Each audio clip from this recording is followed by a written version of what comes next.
Yan, good evening guys. Nandito tayo ngayon sa makeup room ng ating mga news anchors. Dahil ngayon ay gabi, 8:45 dito sa Pilipinas. Guguluhin natin, I mean, titingnan lang naman natin ng yung setup nila. Sila ba hindi kinakabahan or kinakabahan? Ano ba ang nararamdaman ng ating mga news anchors behind doon sa kanilang sa newscast? Titingnan natin kung anong ginagawa. Okay, samahan niyo ako. So ayan guys, ito na yung pintuan. Lalabas na tayo. Nag-start na yung newscast. Yan naman si Miss Ann.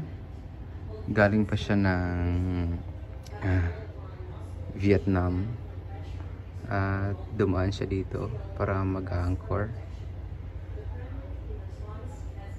Titingnan natin mamaya kung siya ba'y kinakabahan, nangangatog ba. Di pa ako kasi pwedeng lumabas kasi makita ako sa camera.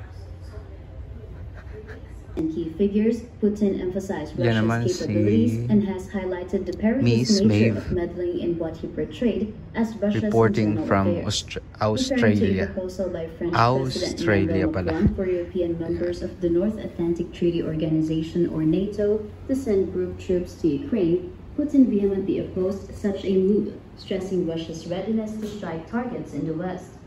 Meanwhile, ahead of an ganun din pala, pumapatong din pala sila sa para magmukhang matangkad, pero matangkad naman si si Miss, ano pangalan ni Miss? Asserting their current advantage on the battlefield and emphasized this ito din others para set up nila to sa morning show. UNTV News and Rescue. Yan.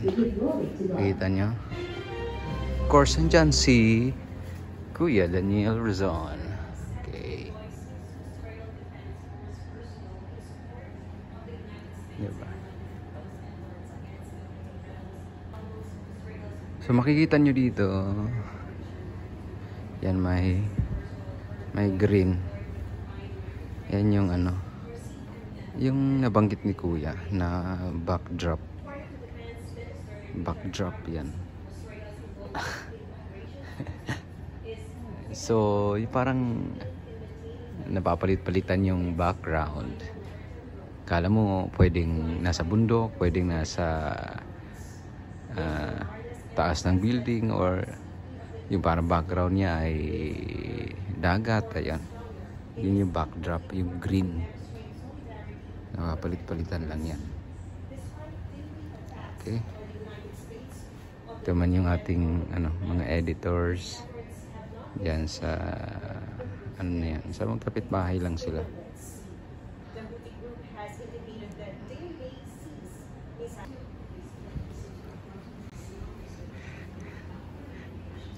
Nawala ng kaba. Sa umpisa lang yun.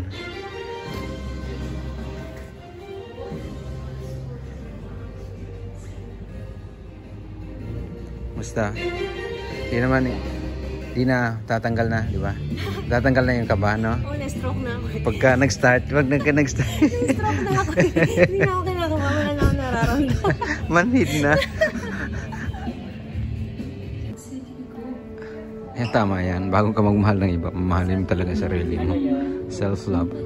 So, naka-break sila, guys. Yung green, yan yung sinasabi ni Kuya na backdrop. So after ng very short commercial, babalik na sila.